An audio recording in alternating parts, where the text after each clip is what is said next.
Well, hello, hi, how are you doing? And otherwise, howdy to all you good folks out there in internet land. My name is Brian Trippett. I am the Front Porch Conservative. Welcome to Chattin on the Porch, our somewhat regular through the week sort of live stream where we talk about items in the news, discuss things that are going on, and hopefully try and figure out what the heck is this crazy world up to these days. My name is Brian Trippett. I am your Front Porch Conservative. Welcome back. We're glad to have you. Glad to see everybody here. We're on YouTube. We're on Rumble. We are on Twitter. So if you haven't done it yet, send out a tweet, a Gettr, a Gab, a Truth Social, a Facebook post. I'll even take LinkedIn. I don't care. Anyway, send it out to your friends. Tell them we're all here. Glad to have everybody dropping by and stopping in. We got people already settling in the room over on Rumble. We got people dropping by on YouTube. And we're glad to have you here tonight. It's going to be a lot of fun. A few items in the news to talk about. We like to hang out together and chew on what's happening out there in the world. And boy, is there a lot happening in the world. And all of it's making us go, oh my God. Yeah, I know. But anyway, this is Chattin on the Porch. My name is Brian Trippett. I am the Front Porch Conservative, known by many different names. But more importantly, in this moment, I am known as your host. So thanks all of y'all to being here. We're going to get down to some business, talk about some things going on in the news, and see if we can sort some of it out. Good to see everybody. And by the way, comments and questions are always appreciated, so feel free to drop them in. We'll try to do our best to read everything that makes sense, and even the stuff that doesn't, including my stuff. So who knows? Anyway, glad to have all y'all here. Going to be an interesting evening. And oh my gosh, it is Tuesday night. It is the 23rd of April. Can you believe this month is almost gone? This is insane. It's crazy. Over on Rumble, WWG1 says hello, and TBA says howdy. And Gypsy is good evening, you front porchers. Oh, we're so glad to have all you cats in the house. Good to see all you guys. Anyway, I suppose we should start with some housekeeping items, and one of them is something I've been waiting and really looking forward to, and now it's about to come to fruition here in a couple of days. Mark it on your calendars if you've got the ability to do so. We're going to do a live stream on Thursday morning starting at 9:40 a.m. of the oral arguments before the United States Supreme Court in the case of Trump versus U.S. And for those of you who are not familiar with this court case, this basically is Trump's appeal up to the U.S. Supreme Court on the question of presidential immunity. And normally you might think that that's a fairly esoteric sort of subject and really isn't going to have a whole lot of consequence to what's going on in the world. Oh, in this case, bless your heart, you would be mistaken. And what this case basically revolves around are two different cases, but actually it has the potential to affect everything else. Basically, what Trump is arguing is that the actions that he took while in office, be it either on January 2nd or the actions that he took in removing documents from the White House, which he says he has the right to do under the Presidential Records Act, is covered by broad presidential immunity. Now, you've got Jack Smith as he's known. We call him Jack Boot. Jack Boot Smith, the lead prosecutor for the Justice Department, says, no, that's not the case. You do not have broad presidential immunity. That does not mean you can do almost anything you want. Well, this is the case before the Supreme Court. Trump has appealed this thing all the way up through the D.C. Circuit, and now the Supreme Court's about to step in. So we're going to do a live stream coverage starting at 9:40 a.m. The oral arguments will begin at around 10. Myself, attorney Daniel R. Street, Ruben Christopher Haynes is going to be here, possibly others. I've reached out. Brentley from the Dangerous Rhetoric podcast said he's going to try and be here for it.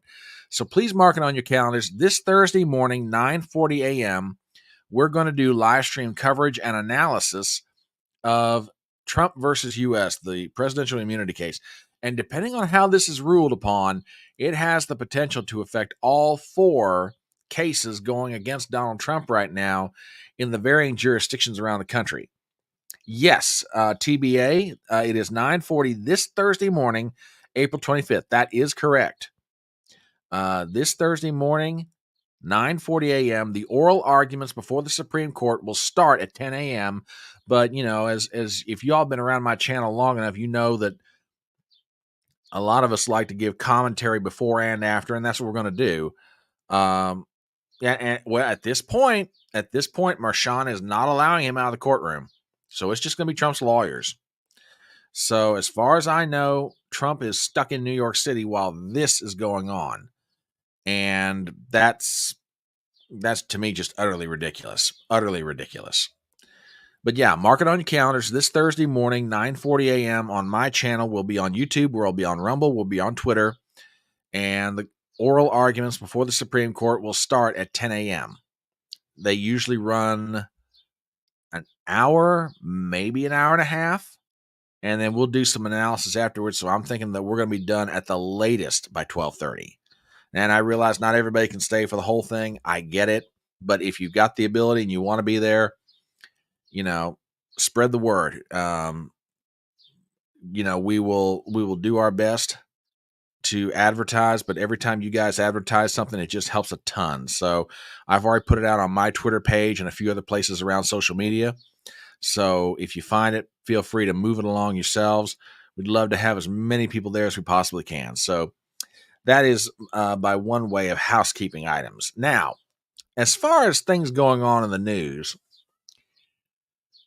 I don't think there's a day that's gone by so far in 2024 where there has not been something of significant consequence to talk about. And such is the case with Tuesday, the 23rd of April. And I want to start off with a subject tonight. I haven't really dived into this the way I should or the way I'd like to. There are other social commentators right now that are out there talking about this, but this definitely deserves some comments and commentary. And that is what's going on at Columbia University. Now, let me start out, I guess, with a little bit of my personal background for those of y'all who don't know me that well. I love and adore what is commonly referred to as the academy. Academics, higher learning, colleges, universities. If I could have had my dream job, I'd be teaching American history at a university somewhere, having a PhD in specializing in colonial America up through the age of Jackson. Alas, it did not happen for me. Yeah, I'm a little too old to start a PhD program now. But anyway, well, TBA over on Rumble says that love may be a little misplaced these days. You ain't wrong about that. And I saw your other question. I'll come back to that here a little bit when we get into some Trump trial stuff. I love the university. I love what it should be. Maybe is the better way to say it. But to watch what's happening at Columbia, Harvard, Yale, and other college campuses around the country right now is breaking my heart. Now, I'm sure by now most of you have heard about this, but if you haven't, protests broke out over the weekend at Columbia University. Pro-Palestinian protesters more or less took over the yard or the commons area at Columbia. They've set up encampment. I mean, we're talking literally tents. And it has now reached the point that some very drastic things are starting to happen on the campus of Columbia. And I want to start with this. This news broke just today. Columbia has announced it will be doing remote classes for the rest of the year. Now, I'm not sure if that means just the end of this semester or they're literally talking about the calendar year. I'm working from the assumption that they're talking about the calendar year. Okay. And this just breaks my heart. Then you got other pieces of news going on, and we'll get to some of that real quick. Have you ever noticed that liberal hypocrisy tends to show up the most in the midst of crisis?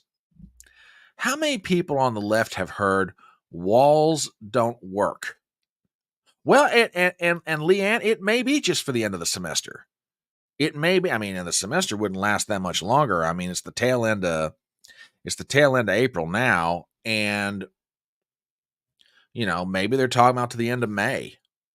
But if they're not talking the end of May, then you're talking the whole rest of the year. I don't know. I mean, it just says end of the year. I'm working from the assumption that's the calendar year, but maybe it is just the semester, so we don't know.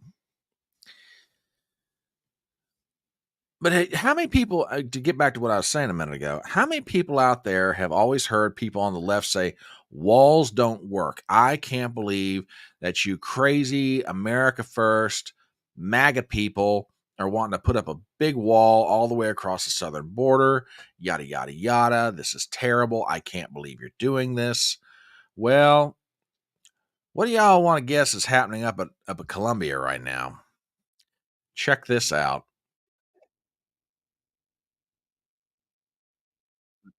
Yeah, you're looking at it correctly, folks. Columbia is constructing a wall around the campus. This is this is awful. This is just awful to watch. Now, I'll play one more thing, and a lot of people have had reactions to this, and turns out the former mayor of New York, Rudy Giuliani, was riding by and stopped, I guess, at a red light, or some police officer stopped him, or some campus security, and he had some commentary about it. And I thought this is fairly interesting. I mean, given that he's the former mayor of the city, I thought you guys might want to hear this. So do me a favor, check this out, and then we'll get into talking about this.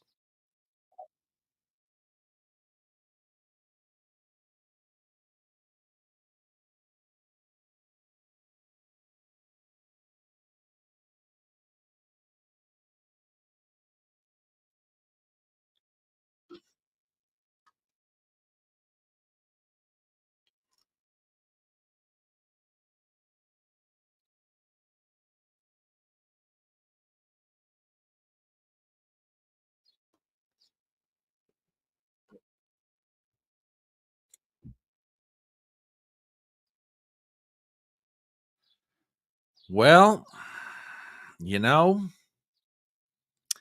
say what you want to about Rudy personally, but there's no sound? Oh gosh, I am so sorry. Hang on a minute. I'm sorry about that, guys. I thought I had it set up for the sound. My absolute apologies to you guys. It was earlier. Hang on, I'll replay it again. I apologize about that, guys. Okay, let's try this again. Sorry about that, folks. My boomers have been coming less and less of late. So, I mean, hopefully this is a rare boomer. But anyway, guys, do me a favor, and here's the comments from Giuliani. The president of Columbia is a disgrace. She has closed down the school and she's collecting money from people. I mean, it's ridiculous. The school is now an enclave for supporters of terrorism. You can't go to school there. You can't take a class. If I'm a sophomore taking history 202, I can't go inside Columbia. But the people who support Hamas can go in there. And they can't protest in favor of people who want to come here and kill us. That's the president of the university. Like I said, say what you want to about Rudy, but he's not wrong. He's absolutely not wrong about this. By the way, do you know how much it costs per semester to go to Columbia? Take a guess on the number. It is, I mean, I heard this and I about choked. I said, there are moments I regret not having kids, and then I hear the price tag on college, and I'm like, oh, okay, man, it wasn't such a bad idea after all. $90,000 a semester. You're not far off. Yeah, the number that I've heard is 90,000 a semester. Matter of fact, let me double check that real fast. I'm almost sure I'm right about this, but give me 1 second here.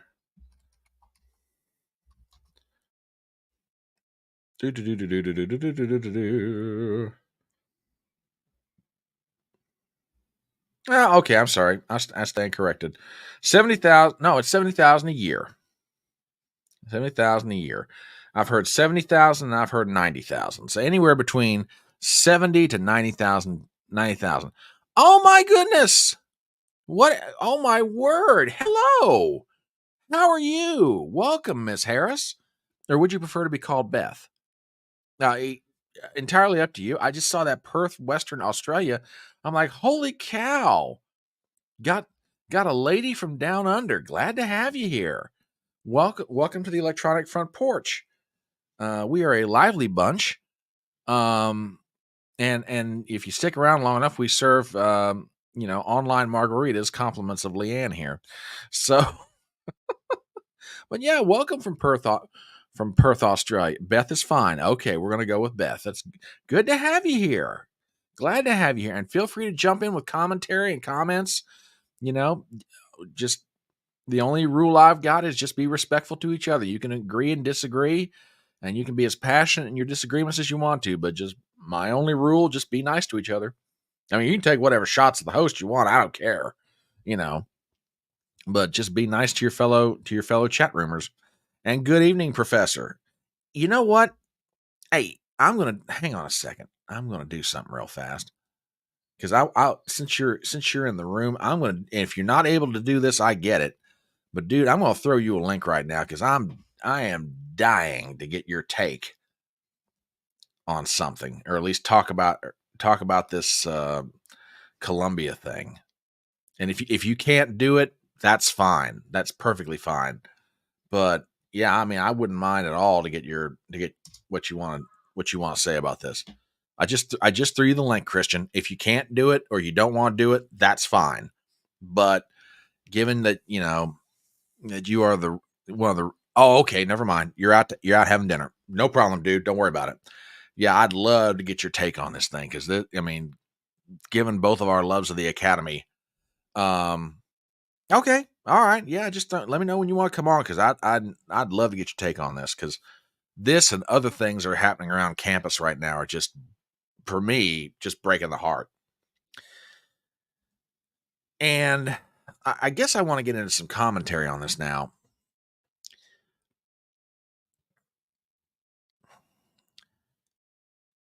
There are two things at play here, and both of them, for me anyway, carry and bear equal weight. Okay. I mean, y'all know me. I respect everyone's right to speak whatever they think. It might be as stupid as all get out, but I respect your right to be able to say what you want to say. All right. And if you really think that Israel is the great Satan and, from the river to the sea and, drive the Israelis out of what you consider to be Palestine, your business. If you want to say it, say it. Doesn't mean I have to agree with you. Doesn't mean that I'm not going to challenge you. Doesn't mean that I'm not going to say that you're wrong. But you have the right to say it.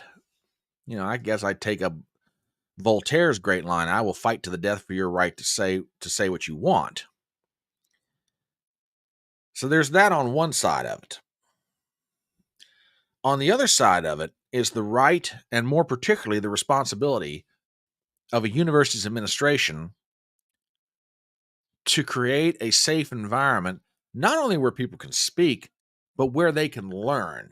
Okay, let's just lay aside every other highfalutin notion about what academics or academic institutions ought to be, not just in America or in the world. Okay, let's just talk about this in terms of a pure business model. Okay. The university or college or academy, whatever you want to call it broadly, is delivering a product. The product is they are offering an education for payment for services rendered. In other words, you as a parent or as a student, you're paying to receive an education and hopefully a diploma. Right now, you have a bunch of protesters, and Leanne, you may be absolutely right about this. Like I said, I have not dug into this as deeply as other people have right now, which, by the way, Carrie Smith on her channel Deprogram the other day did and I haven't got a chance to listen to all of it yet, but she did like a fantastic live stream just on this subject. So give a shout out to Carrie Smith. Check her out. Tell her old Porch Center sent you. You have the right to speak freely, albeit you might be stupid in what you say, but that doesn't give you the right to intimidate other students to the point they don't even feel safe walking on campus. It does not give you the right to do almost anything that you're doing at Columbia or Harvard or Yale or anywhere else right now. The university administrations need to step up, and I hate to use this term because it sounds heavy-handed, but you know what? Right now, this is what needs to happen. They need to put this down.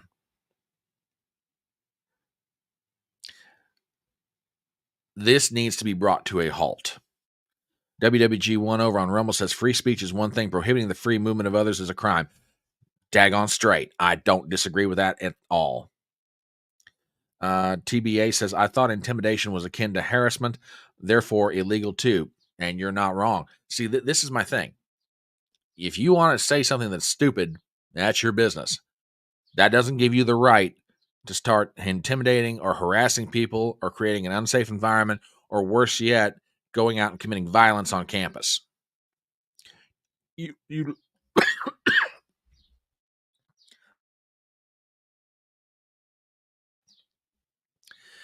literally have Jewish students right now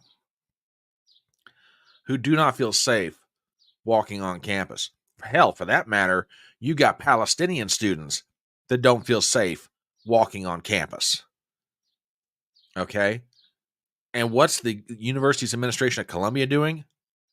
They're shutting down in-person classes, and they're erecting walls. Look, I don't envy the position that the leadership of Columbia, Harvard, Yale, or any other academic institution in this country is faced with right now. But there comes a point when you are still the adults in the room and you need to act like it. You need to put this down. Yeah, Christian, Professor, I absolutely agree with you on this one. Yeah, and like I said, it's not even people who are Jewish or pro-Israel or pro-America. We're just talking about anybody. I've heard reports that students, doesn't matter if they're Jewish, Jewish, Gentile, it doesn't matter. Nobody feels safe right now. And the university's administrations are like cowering over here in the corner. No, please, no. Oh, don't say that we're racist by stop. No, we're calling upon you to be leaders. And that means there are moments when, no, everybody doesn't get to do whatever they want. These protesters are doing whatever they want. They're out there just raising all kinds of hell and disrupting the campus operations to the point students can't even walk around.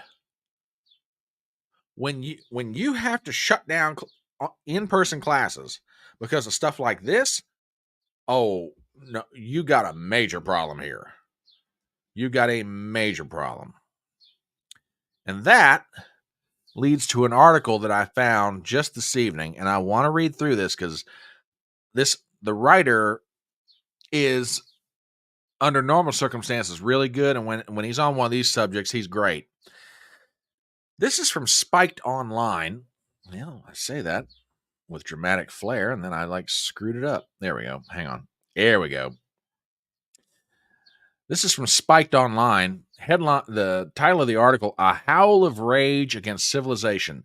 The orgy of bigotry at Columbia University heaps shame on America." And this is by the chief political writer at Spiked, Brendan O'Neill. Hands down, the worst take on the, quote, Gaza Solidarity Encampment that has taken over Columbia University in New York City for the past week is that students have always done things like this.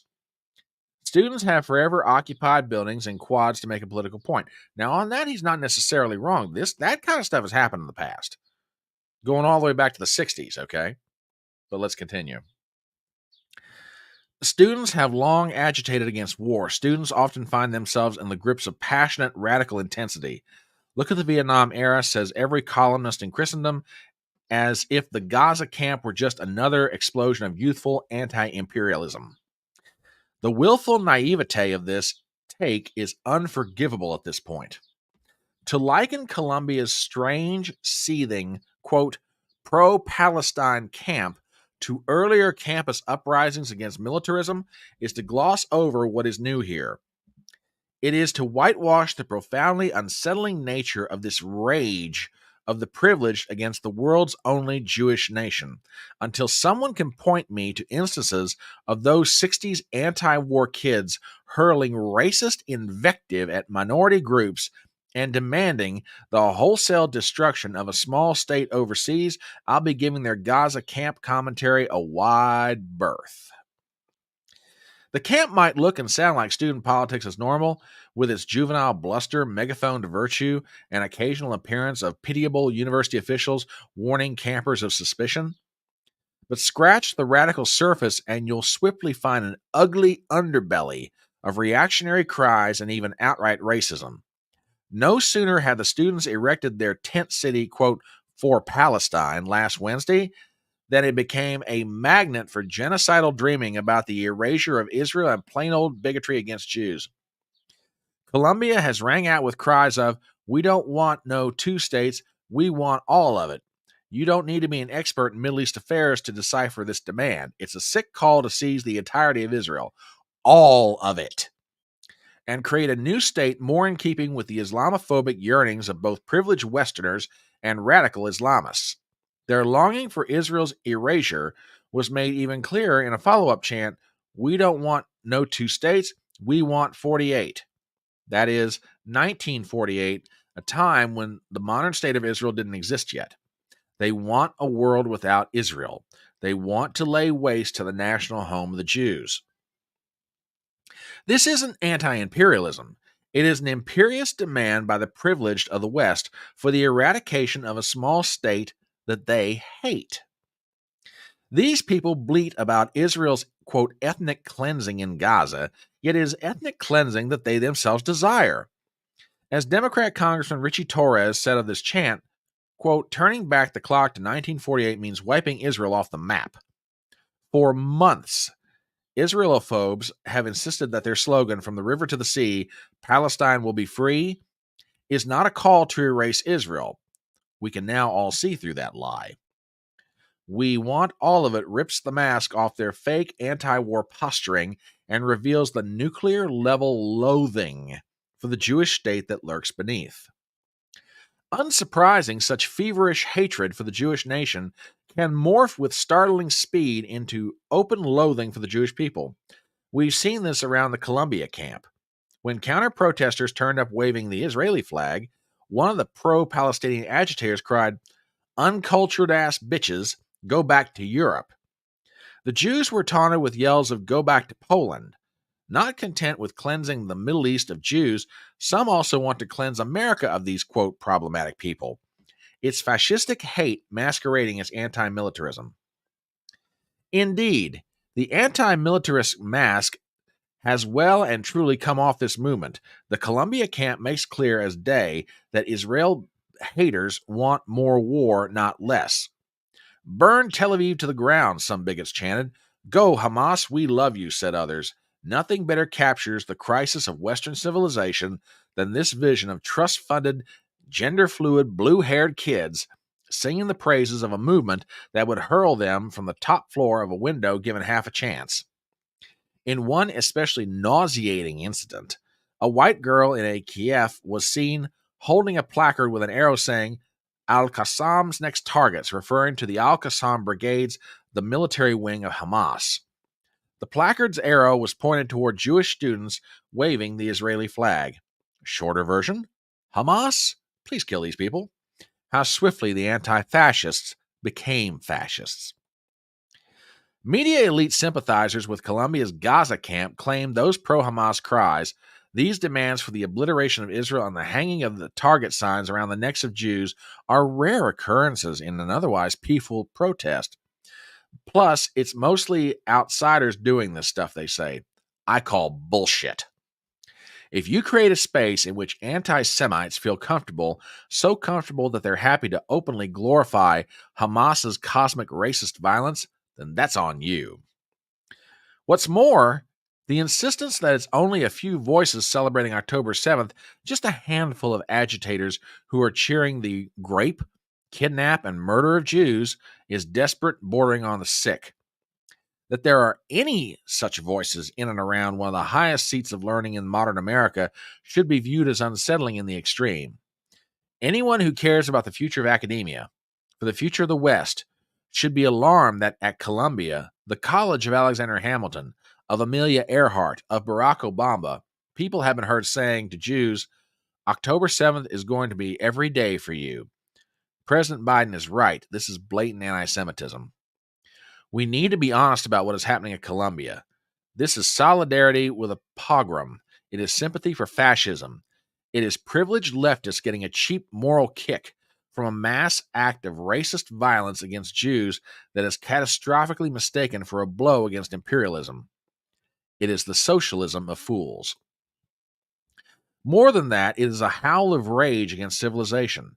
This rancid camp, with its flashes of outright Jew hate, is not an extension of the anti-war activism of old. It's an extension of the loathing of civilization that the young have been inculcated with these past few years. These protesters, the Jewish state, and Jews themselves represent Western values and Western modernity, and thus they must be raged against. Israel has become a moral punchbag for the sons and daughters of the privileged, whose hatred for their own societies have driven them over the edge of reason and decency. How foolish we were to think that the education might deliver the young from the benighted ignorances of the past, for today it is the most educated, the dwellers of the academy, who have allowed the world's oldest hatred to wash over them. We can now see the consequences of teaching the young to be wary of Western civilization and to treat everything Western as suspect and wicked. All they're left with is the lure of barbarism, the demented belief that even savagery can become praiseworthy if its target is the West.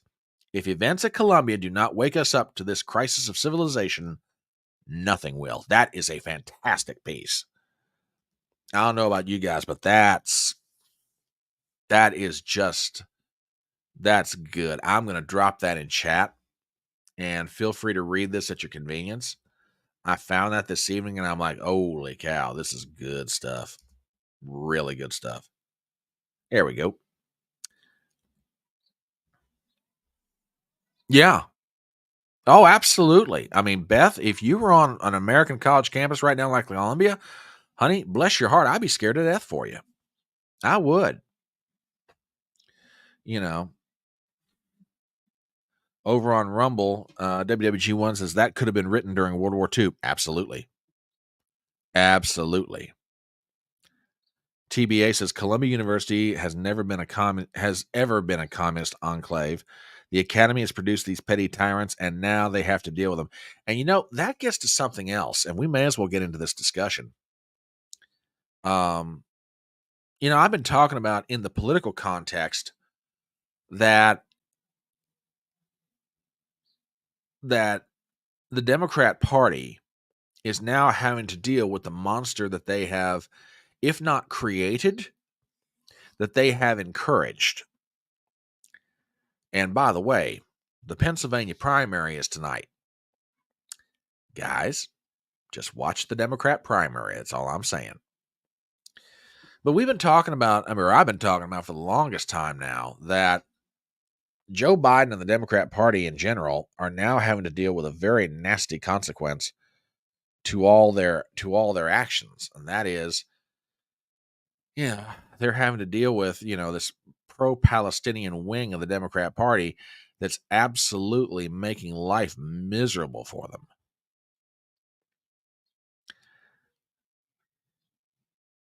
And now, let's just be honest about it. This stuff's been festering inside campuses for years. Well, now you're getting it on full display. I remember my good buddy Reuben Christopher Haynes and I have we've been talking for the longest time how this year has shades and feels of 1968. Now, I wasn't alive, and Reuben was just barely alive as a kid. But I've seen the videos, I've seen the documentaries. 68 was one of the craziest years ever as far as societal and political change in America. And we may be heading for another one of those years right now. I mean, we're just, 4 months into 2024? Reuben, I was wondering if you were hanging around out there. God love you, brother. Good to see you. Yeah, you've got rioting on campuses, and this is, yeah, I think Brendan O'Neill is absolutely right. This is worse than 68. This is way worse than that. TBA over on Rumble says the 1968 riots didn't have the benefit of cell phones either. Could you imagine what those Fruit Loops back in the 60s would have been able to do if they'd had access to cell phones? Jeez.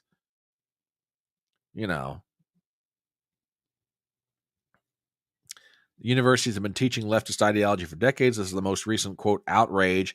It's just one of the results of their foul teachings. Yeah, I can't say you're wrong. Yeah. If they'd had access to cell phones back in the 60s, TBA, I agree with you. All of Chicago would have burned down.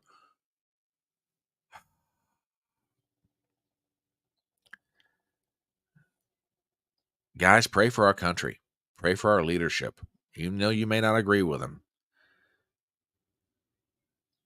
But man, this is going to be a bad year.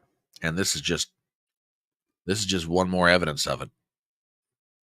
My apologies to you, by the way, if you happen to hear a helicopter flying over right now. I've got my windows of the house open. No, I promise the feds are not coming to take me away. Okay. You're not going to see guys outside my windows rappelling down ropes and coming through and taking me out of handcuffs.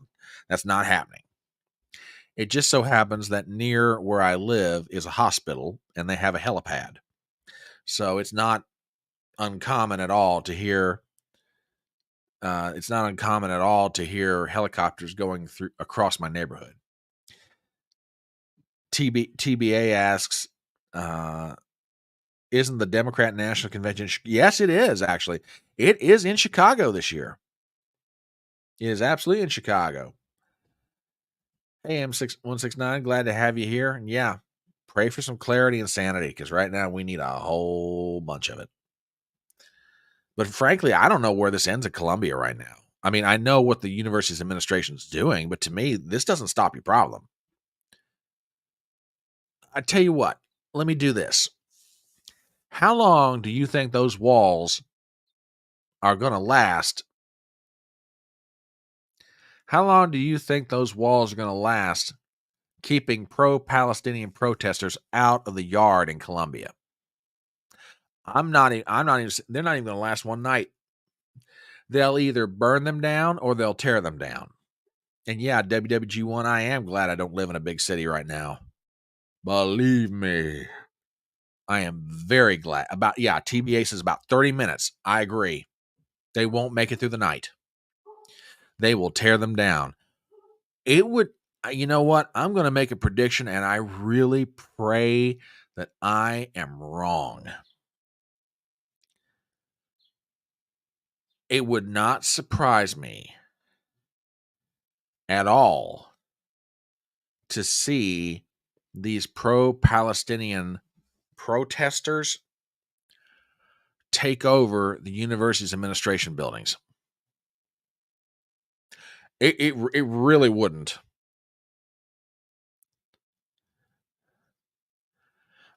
Dude, I would Well, I'm going to have Friday off. That might be possible. Not guaranteeing anything, but it might be possible. Let me chew on that for a little bit. Let me chew on that. Um, yeah, I mean, it really would not surprise me if these protesters took over Columbia's administration buildings. It really wouldn't. TBA asked the question, I wonder if the National Guards are going to get called out for this. That's a really good question. That is a really good question.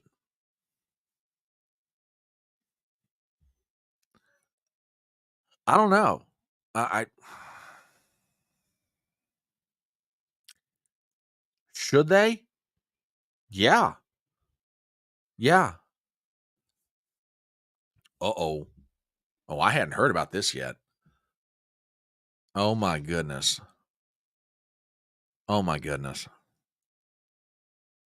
Guys, this is going to get out of control. Oh my goodness. Jeez.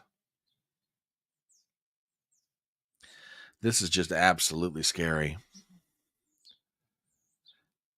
WWG1 says, go to Marshall University. You won't see any protests there yet. That's true. I mean, yeah.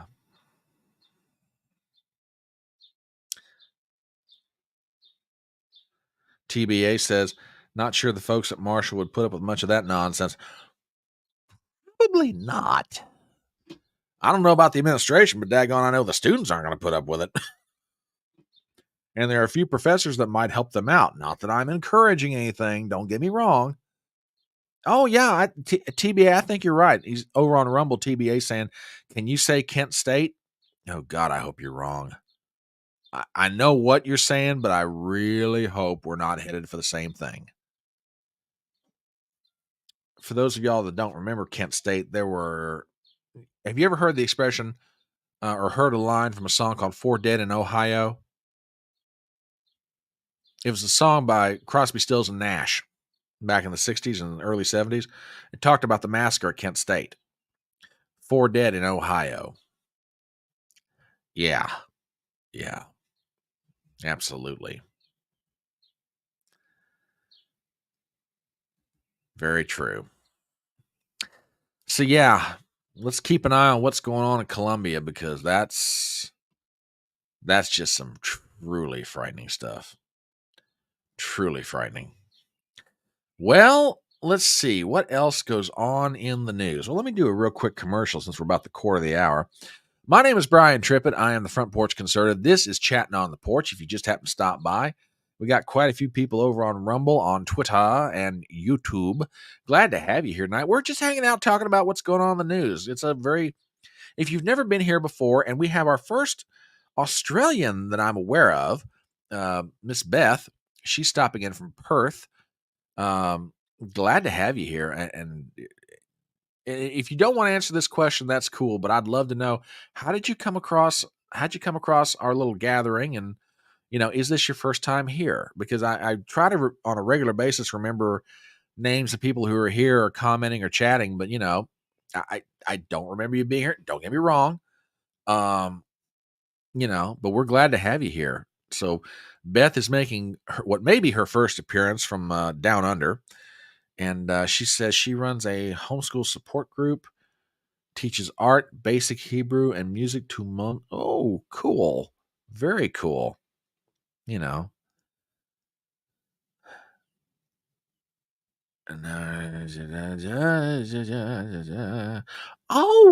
well, YouTube has not totally banned me, I see.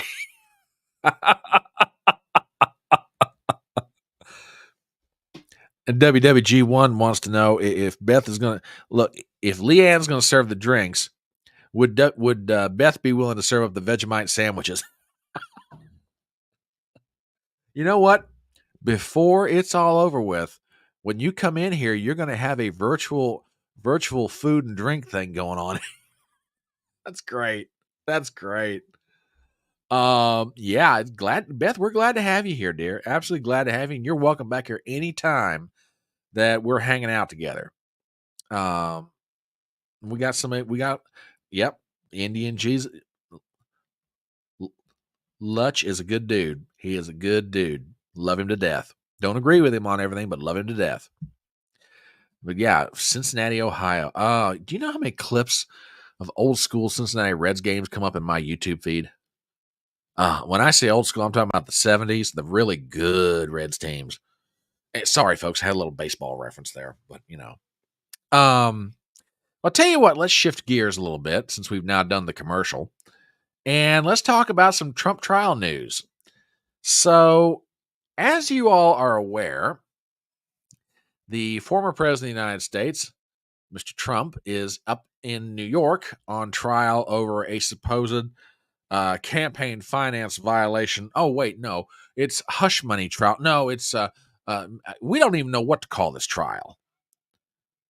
This trial has got to be one of the most insane things I've ever heard of, and the insanity around it is any number of things, not just for the reasons that they're bringing him into court, but for everything that's going on around the trial.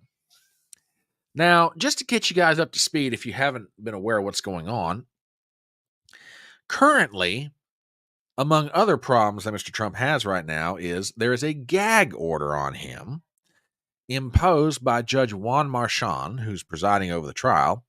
And the gag order prevents him, Mr. Trump, from commenting about jurors or witnesses or the judge or basically anything of or having to do with the campaign.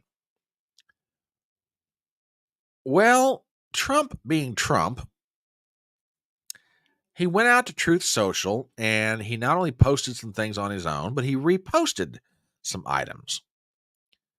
Well, the prosecutor in this case, the Manhattan District Attorney Alvin Bragg, who we lovingly refer to as Alvin the New York Chipmunk, took it upon himself to file a motion in front of Judge Marchand claiming that Trump had violated the gag order.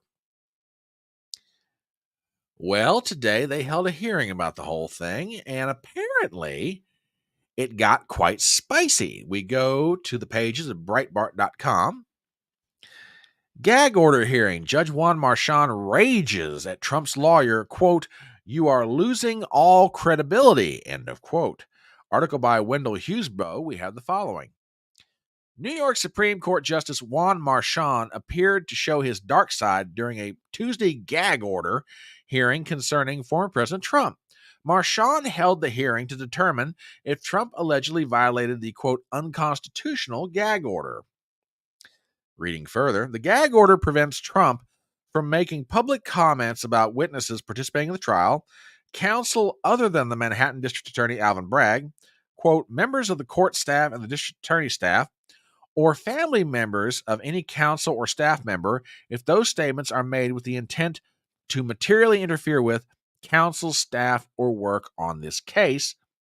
It also encompasses prospective jurors. Now, I want to stop here for a second. What's being referred to by family members is Trump,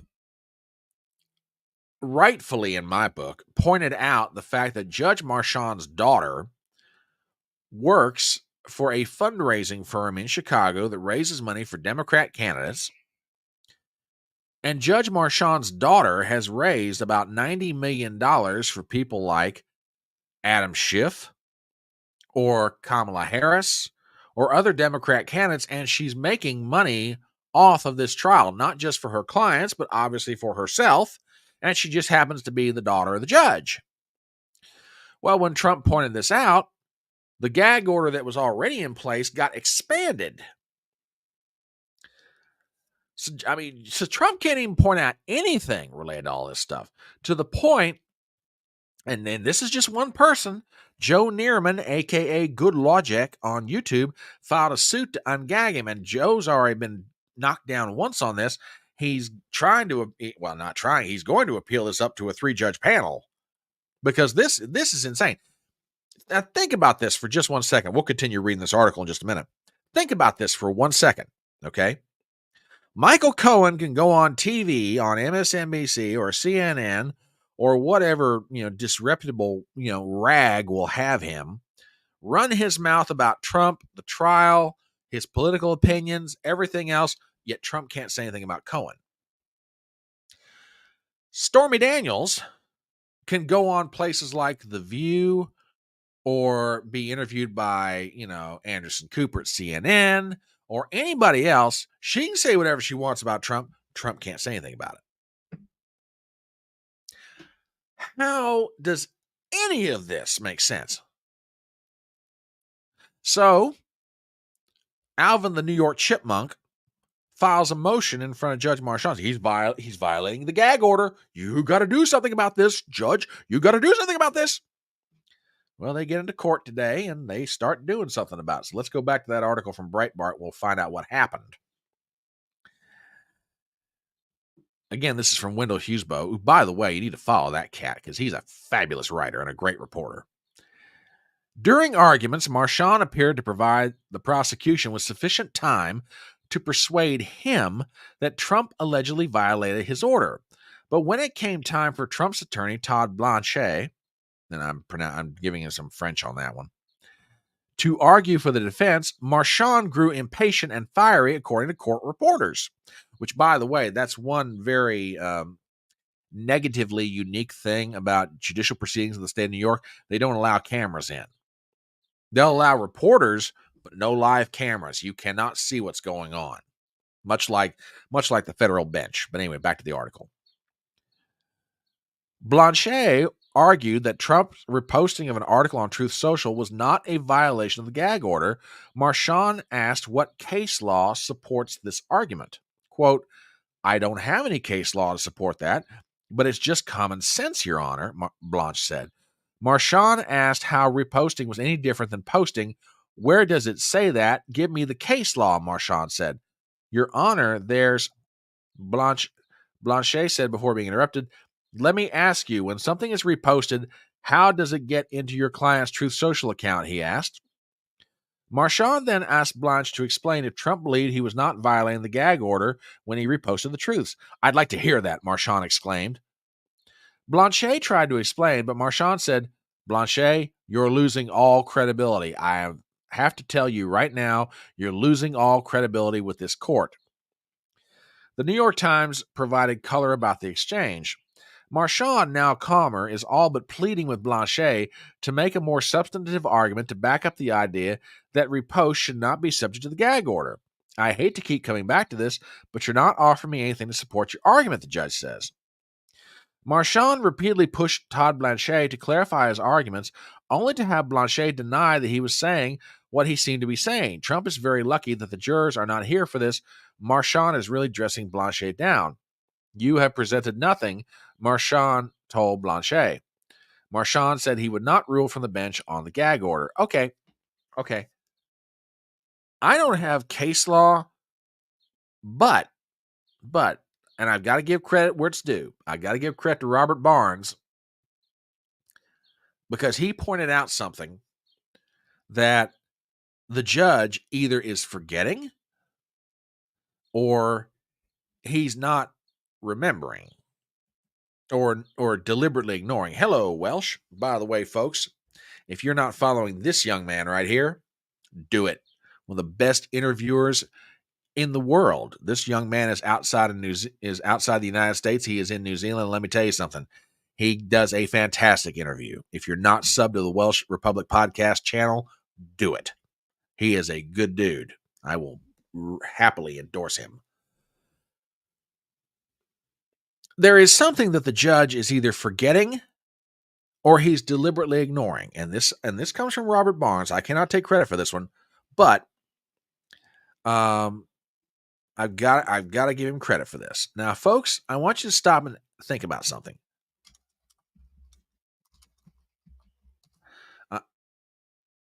The jurors, when they're sworn in, take an oath. And the oath, among other things, says this, that for the duration of the trial, they will not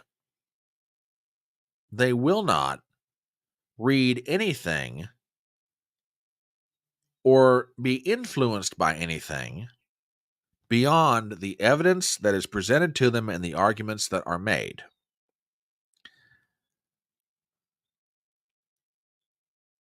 Question. Because and I should have prefaced what I comment my son, because I'm kind of jumping around here, but you're going to see where I'm going with this here in a second. Alvin Bragg's office is trying to make the argument that Trump is trying to intimidate the jurors, in his violation of the supposed violation of the gag order. Well, if the jurors have sworn they won't read anything about the case outside of what's presented to them in evidence, then how could Trump be engaging in intimidation? Now, let's back up and consider Blanchet, the attorney Blanchet's argument to Marchand for a second. I don't see how you can make the argument that reposting what someone said is the same thing as you actually saying it or writing it. Okay? For example, I will freely admit, I do not necessarily post a lot of things on Twitter. Now, before you say anything, just hear me out. I know what some of y'all, Front Porch, you post all the time. I do a lot of reposting. I don't necessarily post a lot of stuff myself. Okay?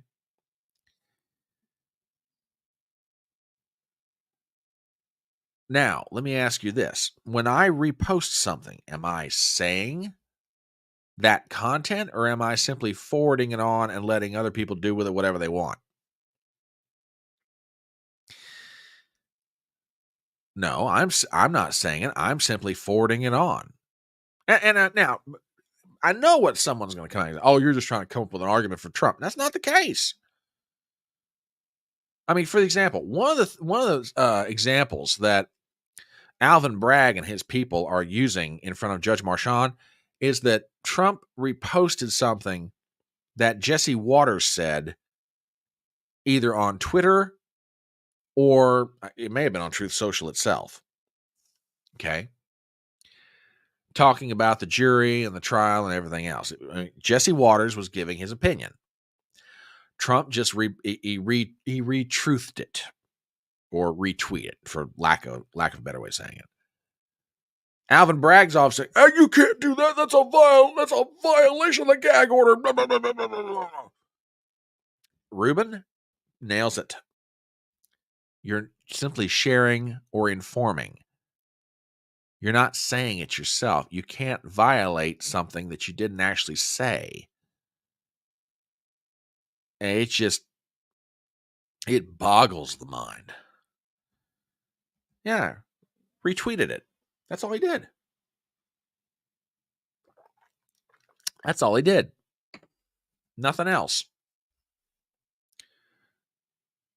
I don't know about you guys. I'm just going to give you my take on something here. And I've said this now for a while, but every day that this trial is going on up in New York City is, to me, more and more evidence something's got to give. And here's what I'm getting at. I have a feeling that sooner or later, somebody is going to step in short and long term and do something about the New York court system, because this cannot go on. And what I mean is this. Now, by the way, I say that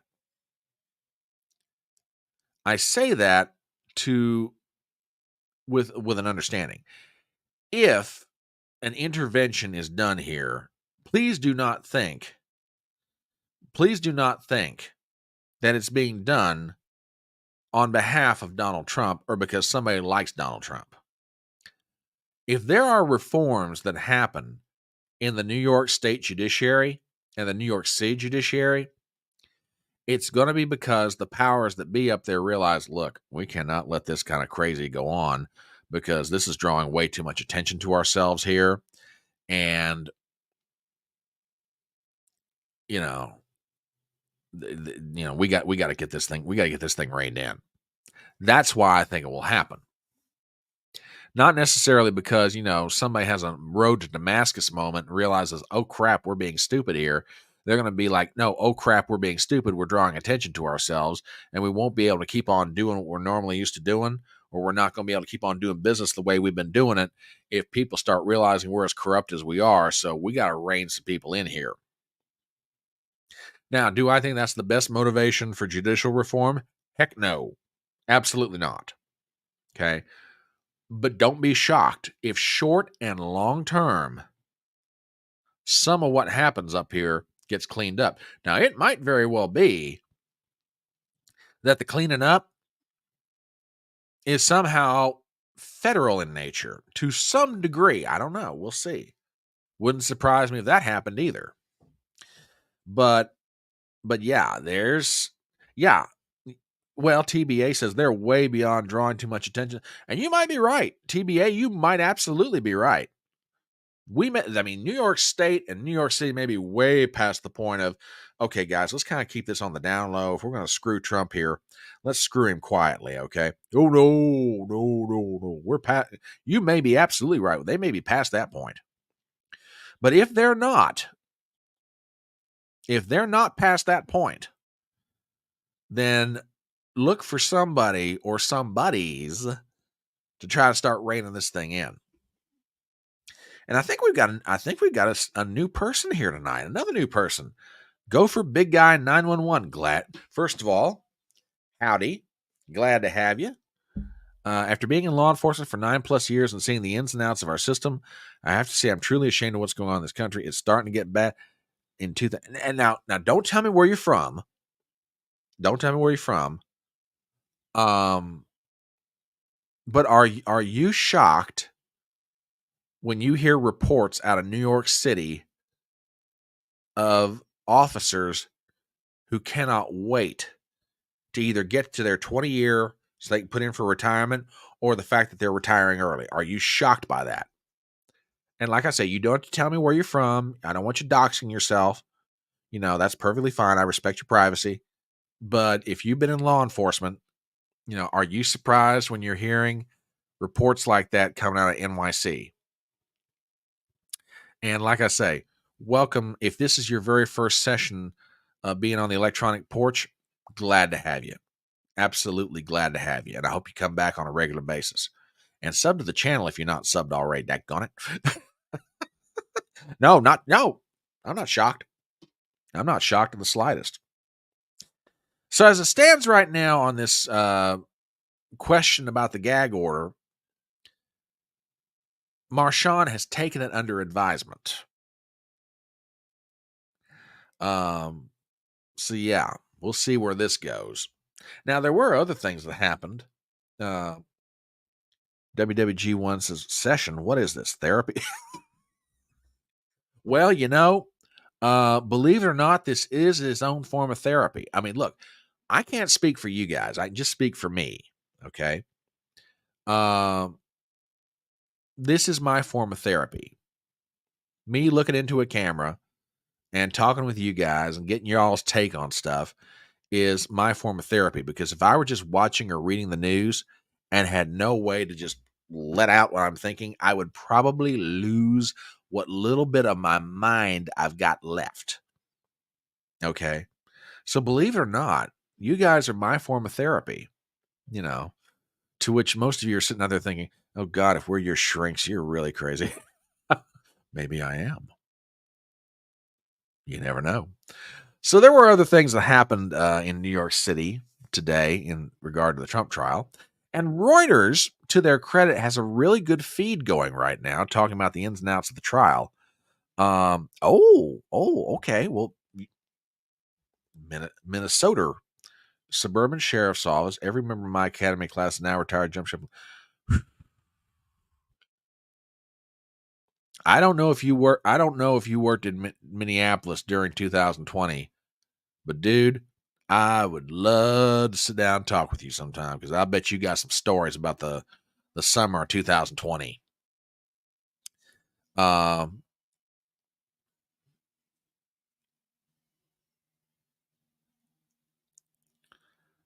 let's see. I work remote, and the home office is in Michigan. Only one person in the office is not a flaming liberal. And thankfully, it's my boss, so I used to remote. Yeah, yeah, I hear you. Oh, okay, so you were out by that point. Phew. Yeah, but if you had any friends who were still in, man, that must have been rough. I mean, even if you were not in Minneapolis, that had to have been rough. Phew. Hey, for what it's worth, hat tip to you and all your brothers on the thin blue line. Don't get me wrong. I know there can be police officers, be they city, county, or state, that can be, shady as all get out. But most of you guys, you wear the uniform, you do it for the right reasons. So, God love you. God love you. So, there you go. There were other things, and Reuters has a really good feed going right now about what's going on in the trial. I'll show you a little bit of this. The main witness that's been testifying so far is a gentleman named David Pecker, who is associated with the National Enquirer. And this is from Reuters feed. The first witness in Donald Trump's criminal hush money trial, former National Enquirer publisher David Pecker, testified on Tuesday that he had a, quote, highly confidential agreement to use his supermarket tabloid to help Trump's 2016 presidential bid. Pecker, 72, testified in a New York court that at a meeting in August 2015, he told Trump that the Enquirer would publish favorable stories about the billionaire candidate and keep an eye out for women selling stories that might hurt him. Quote, when someone's running for public office like this, it's very common for these women to call up a magazine like the National Enquirer to try to sell their stories, Pecker testified. Pecker said he told an editor to keep the arrangement secret. Prosecutors say Pecker's actions helped Trump deceive voters in the 2016 election by burying stories of alleged extramarital affairs at a time when he already faced multiple accusations of sexual misbehavior. They've charged Trump with criminally falsifying business records to cover up a $130,000 payment to silence adult film star Stormy Daniels, who says they had a sexual encounter 10 years earlier, which, by the by,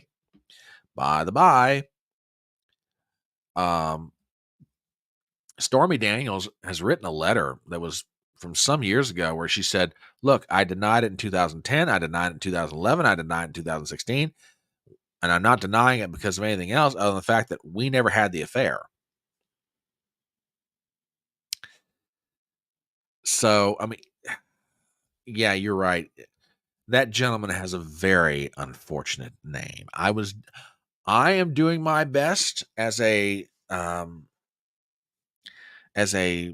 person on social media to not. I was trying to gloss right over it, but you went there.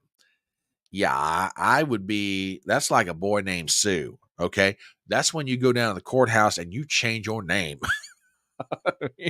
Oh God, this poor. Can you imagine the abuse that he got as a kid?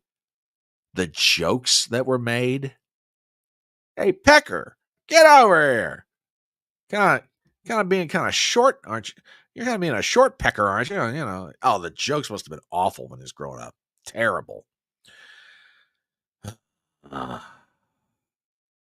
Yeah. WWG1 says, I deny I've ever had an affair with Trump as well. Well, since we're all denying affairs, I deny that I had an affair with Trump. Just good grief.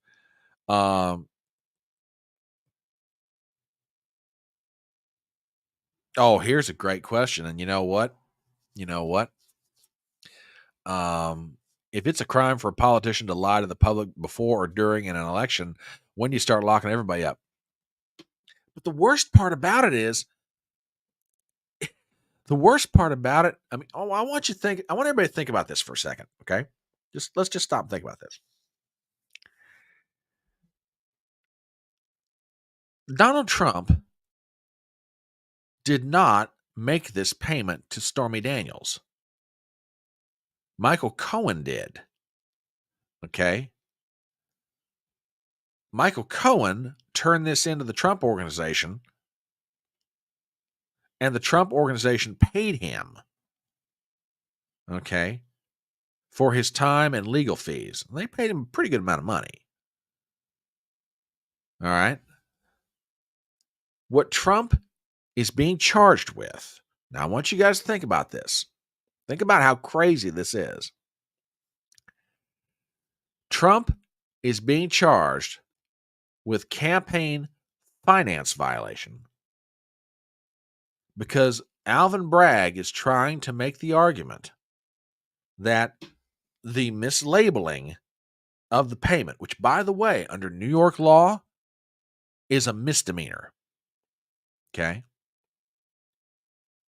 Which, by the way, when this accounting entry was made in 2017, it's been so long since it happened that the statute of limitations has run out on it if this were being charged under New York state law. Meaning, this misdemeanor under New York state law, the mislabeling of an accounting entry, if this were New York state law, you could not charge the Trump organization or Donald Trump with it. Okay? This is a case that Alvin Bragg's predecessor didn't take up, that Cyrus Vance, the attorney for the Southern District of New York, the federal jurisdiction, they wouldn't take it up. The Federal Election Commission looked into it, and they wouldn't do anything about it because they thought it was a waste of time. Even Alvin Bragg initially wouldn't take this case up. Until Michael Colangelo, formerly of the Biden Justice Department, went up to New York City, started working in Bragg's office,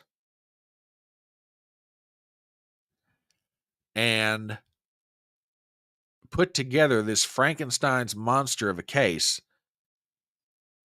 And the kicker, Trump didn't even make the accounting entry. His organization, someone in his organization did.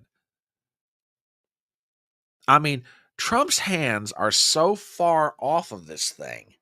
It's ridiculous. Legal scholars who have looked at this case have said, there's nothing here. And we're talking about people who don't like Trump, who like Trump. But, I mean, Jonathan Turley will freely tell you he will never vote for Donald Trump. Okay? But Turley has looked at this case and said, what in the hell is this thing doing in a New York City courtroom?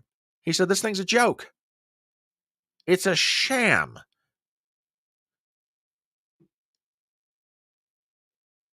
Zippy over on Rumble, and thank you for the Rumble rant, by the way. I hope Trump sues New York into the ground. Oh, he might try and sue him, but I don't think he'd get anything out of it other than aggravation and court costs, to be perfectly frank. And TBA asks a really good question. Didn't Hillary do the same sort of mislabeling with her payment regarding the Steele dossier? Ding, ding, ding, ding, ding, ding, ding, ding. This is why I have said before, and I will say it again, I've got the smartest audience on the internet. TBA, you are absolutely right. Hillary did the exact same thing. When she paid Coey Perkins, the law firm out of D.C., oh no, it wasn't a campaign expense. Really? So yeah, we're talking about the exact same thing here. The exact same thing. So, you know. Now, oh, by the way. There are individuals who have come forward and they are now admitting they're now admitting to affairs with the Donald. Okay. And I really cannot believe this scurrilous accusation, but Zippy, not that I am for, spreading or furthering salacious rumors, but if you had an affair with Trump's toupee, I really like details, man. I mean, is the toupee is it everything we think it would be? That's all I want to know. Just asking.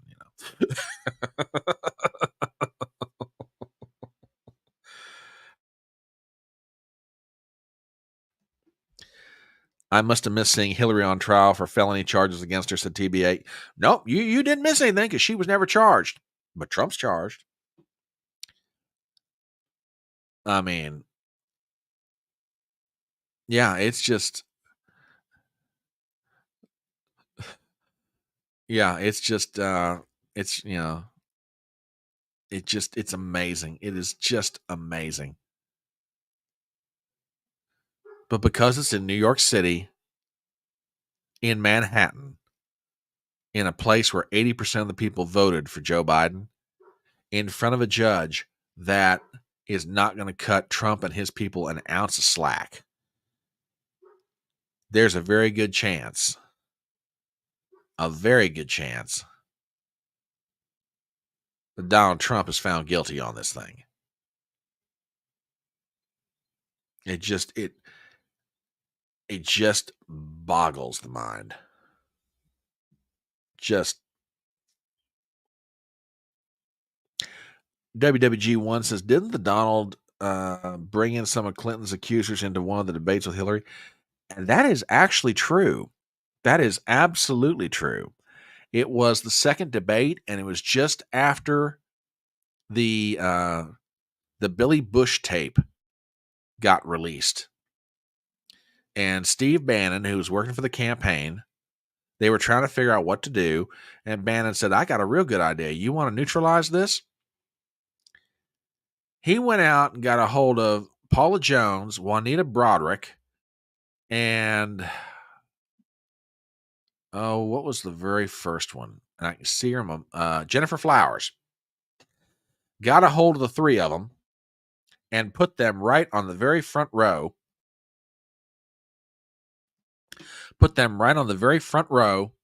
So Bill Clinton and the cameras could see him. And believe me, Bill looked terrified that night. He kept glancing over at them, and he had this look on his face like he wanted to be anywhere else other than where he was at. So yeah, your memory is excellent on this. That is absolutely true. Yeah. All right, well, let's see what else happened from Reuters feed. Give me a second here. There's all kinds of fun stuff. Court ended at about, call it maybe 2:00. They're going to resume testimony on Thursday. So yeah, that's where we're at right now. Oh, well, thank you very much, Commander. That's very, very nice of you. The Natural Law Party in Michigan backed RFK. They backed Roch de la Fontaine of the Alliance Party in 2020. That means Alliance may back RFK to get him on the ballot. In Arkansas, Connecticut. Oh, now that's interesting. That's really interesting. Now, if they do this, the one state that I'm really fascinated to see what kind of impact it'd have is Minnesota. I mean, if they got him on the ballot in Michigan, okay, that's cool. But Minnesota, I'm telling you, I am telling you, that state is intriguing me to death. Oh, Alaska. I'm sorry. It's pronounced Rocky. Okay. Rocky de la Fuente. All right. My apologies. Okay. So it's Alaska. All right. Okay. Yeah, I'm very curious to see about Minnesota. I stand by my prediction. I think Trump takes Minnesota. I really do. I really, really do. Tell you what, in the remaining time that we've got, let's do some nightcap news. You all have heard me talk about Hodgepodge Stew on Saturday morning. Those stories that are not quite above the fold, but I think they're interesting or funny or both.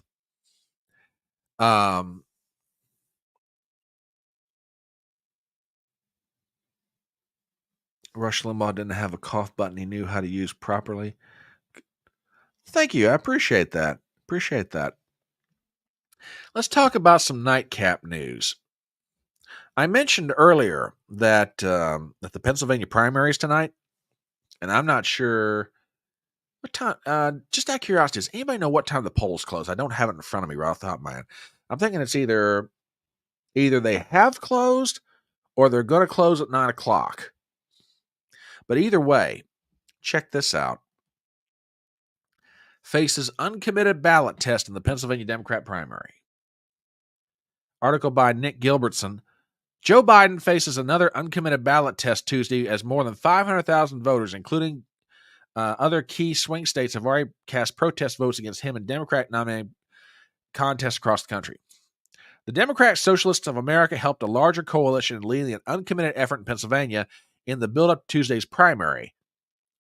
WHYY noted, as Arab Americans, Muslims, young voters, and far-left progressives have joined in what has become a national movement protesting Biden's handling of the Israel-Hamas war.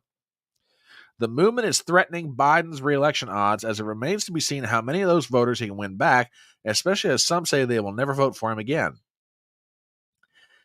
And it persists despite his becoming the presumptive Democrat nominee, and after he demanded an immediate ceasefire from Benjamin Netanyahu, the Prime Minister of Israel, on April the 4th.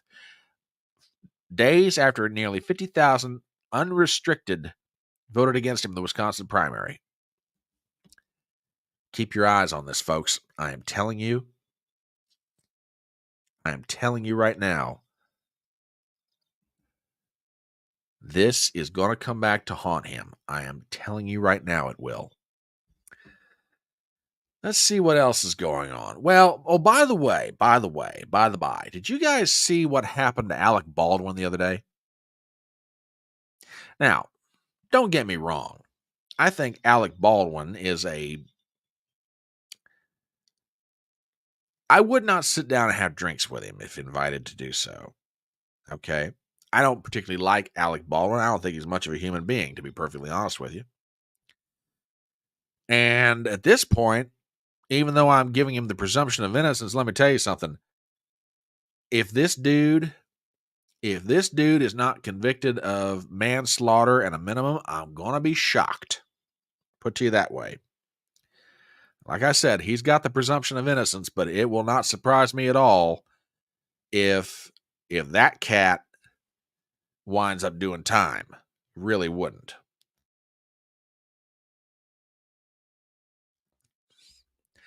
Anywho, Alec Baldwin was at a coffee shop the other day, and apparently one of those friendly Palestinian protesters, those loving, kind human beings, followed him in. Now, this clip runs about 50 seconds. Y'all, do me a favor and watch this. Alec, can you please say free Palestine one time? Why did you kill that lady? You killed that lady and got no jail time? No jail time, Alec? No jail time, Alec. You're putting innocent people in jail, Alec Baldwin. I'm so sorry. Free Palestine, Alec, just one time, and I'll leave you alone. I'll leave you alone, I swear.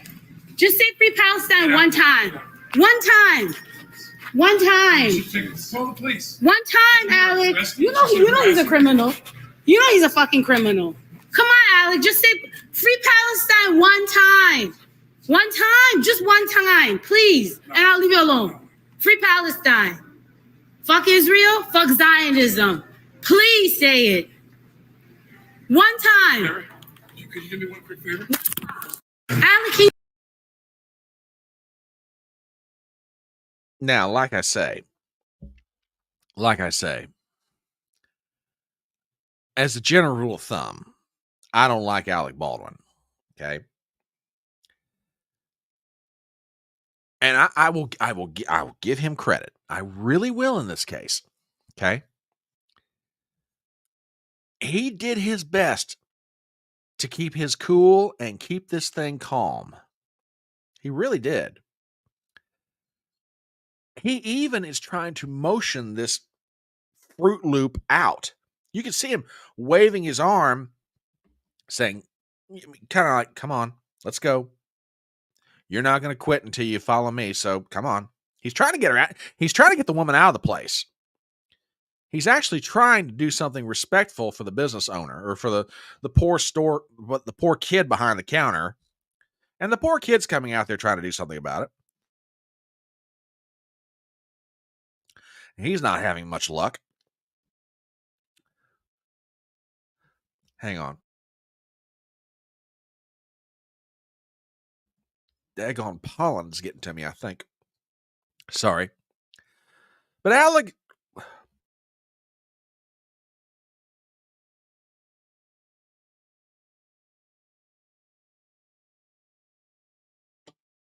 Okay, I think that got it.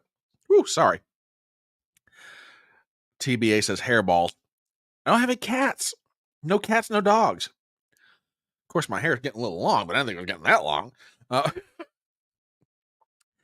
But I mean, look, getting back to where we were just watching. I give Alec Baldwin credit on this. I really do. And now, in the end, did he try and shove the phone right into the person's face? Yeah, I get it.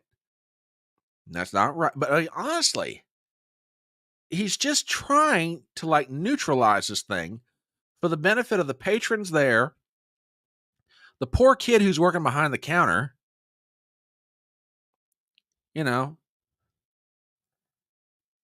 this is one of those moments, and this might be the only moment, but this might be one of those moments. I give him a break on this one. I really do.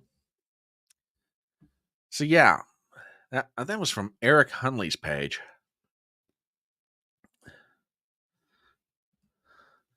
A good dose of oregano oil cure that right up. I'll take that under advisement. Thank you. Thank you. Oh, let's see what else we got. Oh, by the way, Gypsy sent me something. And Gypsy, I have to thank you for this. You know, we never realized how much of a superhero president we've got right now. I mean, I tell you what, Joe Biden, over the course of his life, has been so many things to so many people that it's astounding to me that we all did not realize just how amazing that he is. Did you guys hear that aside from driving a school bus and being a lifeguard and, driving a pickup truck and, marching with shaking hands with Nelson Mandela, and marching in the civil rights movement, that, Biden has driven an 18-wheeler. Have you guys seen this? Do me a favor. Check this out. Besides, I used to drive an 18-wheeler. You know what I did? That's exactly right. Unbelievable. Is there anything that this man will not claim that he has done or that he's taken credit for? It just boggles the mind with this guy. It really does. And speaking of boggling the mind, you guys remember that image the other day of on the House floor on Saturday when, and that might be possible. That might be altogether possible. I had forgotten about the fact that Joe Biden invented the internet. Next Pharaoh, thank you for reminding me of that. That's one more thing on the list of accomplishments that is Joe Biden's life. And that, that could very well be true. It just, because you've never seen Joe Biden and Al Gore together. How do we know that Al Gore hasn't been wearing a mask for the last 4 years? I'm not saying, but I'm just saying.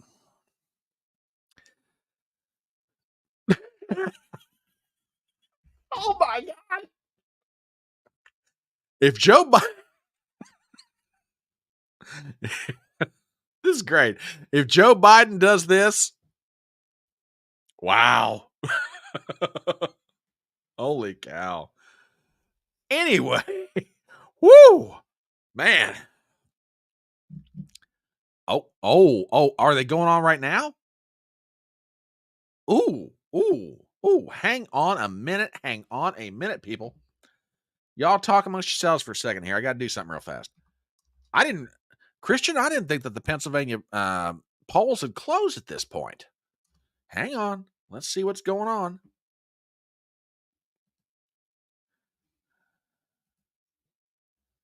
Do we have numbers in yet? Okay. Huh. Interesting. See what we got here. Okay, I'm going to blow this up a little bit. I had thought that there was... Okay, I'm going to put this up on the screen. Yeah, very low turnout so far.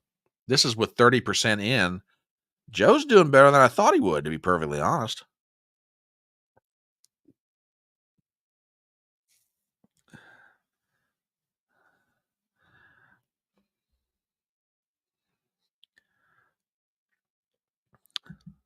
Very interesting.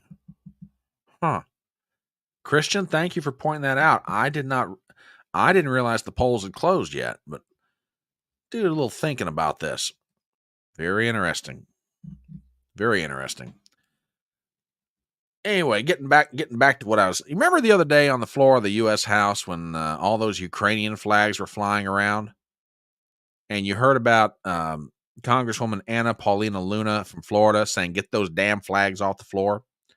Well, apparently it goes a little bit further. Have you guys seen this? This is from Thomas Massey's Twitter page. Check this out. Instead of fining Democrats for waving flags, which, by the way, is prohibited, the sergeant at arms for the House of Representatives just called me and said I will be fined $500 if I don't delete this video post. Mike Johnson really wants to memory hole this betrayal of... Wow. They're gonna fine Thomas Massey $500. They're gonna fine him $500 unless he takes down this video in this tweet. Unbelievable. Jeez. Just unbelievable.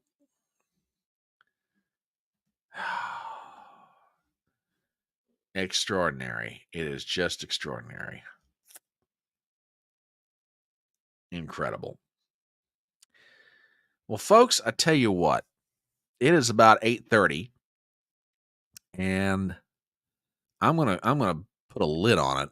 I got a couple other things. They can wait till Thursday night, and I want some time to read through them because there's one article that's written out on National Review, and this looks really interesting. But I got some time to chew on it, so we're gonna put a lid on it for the evening. And I want to thank some folks who stopped by for the very first time. I want to thank Beth from Australia. I want to thank Gopher Big Guy 911. Like I said, this is the first time that I've seen, both of you, that I've seen both of you in chat, and you guys have been fantastic. And like I said, y'all are welcome back here anytime you want. And Gopher Big Guy, just out of curiosity, how did you find your way to my channel? And I'm not asking to try to be nosy. I'm not asking to try to be nosy, but I am curious. How did you find your way to the channel? Glad to have you here. You're welcome back anytime you want to, but you know, growth has been a little slow on my channel these days, in part my own fault. But I'm always curious to find out how people find their way here. So if you're still out there tonight, you want to drop the comment in chat, I would love to hear it. I really would. But yeah, Beth, Big Gopher, glad to have you here. And I'm glad to have all of you here as always. We'll be back. We'll be back this Thursday morning at 9:40 a.m. Eastern for live stream coverage. And we will be back Thursday night, barring something I don't know. We'll be back Thursday night for another session of Chatting on the Porch. So, Gypsy, this is the frustration that I've got right now. I mean, I granted, I know that I haven't been putting out as many videos as I regularly would, because in part it's I'm not wimping out. I've just got to find a better way here. But every so often I'll go up a subscriber on my YouTube channel, and then I'll lose one. And it's like the frustration in that regard's killing me. I mean, I'll gain one, I'll lose one. I'll gain one, I'll lose one. I mean, I've been looking forward to cracking 900 now for a while. And, you know, it just, like I say, I'm not going to sit here and say, YouTube screw me over. No, this is it's my work. My work, you know, helps increase the channel. And I know right now for the past couple of weeks, I've sort of been like, you know, let my foot off the gas a little bit, if for nothing else, to just find a better way to keep my mind and body sane. But yeah, it's just I'll gain a subscriber and I'll lose a subscriber. That's the best answer I got for you. TBA says YuckTube is throttling you. I don't know. You might be absolutely right, but I've got no way to prove that. I have no way to prove it. You know, and unless in my mind, and I'm not saying this to get deeply psychological here, you know, unless I can show myself hard proof of that, while you might be absolutely right, and while that may be absolutely correct, I just can't subscribe to that because I just can't prove it. And this may be true too. You know, this might absolutely, I thought about that too. You know, I really have. But I'm not going to hide what I am. You know, I'm not going to hide what I am. I'm not going to back off what I believe. And if YouTube doesn't like it, well, let me know when you're ready, YouTube, and I'll show you what the West Virginia finger of friendship looks like. But anyway, but yeah, it's fun. I still love doing it. I'll still keep on doing it, you know, as long as mind and body will allow it. And every little bit we'll do something to make it just a little bit better. We'll grow it, and before you know it, whoo, we're cooking, baby. We are cooking. So anyway, 9:40 this Thursday morning. Be here for that, for the live coverage of the oral arguments at the Supreme Court. We'll be back Thursday night, God willing, unless there's something I'm not aware of. So yeah, I love all you guys. Thank you so much as always. Thank you for the super chats and the Rumble rants. I love you guys so much. You guys are absolutely a pleasure. And do me a favor. You guys stay safe out there. You know, tell your family members that you love them. Tell your kids that you love them, your grandkids you love them, your dogs, your cats, everybody. And again, remember the words of that great American philosopher, Tom T. Hall. It's faster horses, younger lovers, older whiskey, and more money. We'll see you later.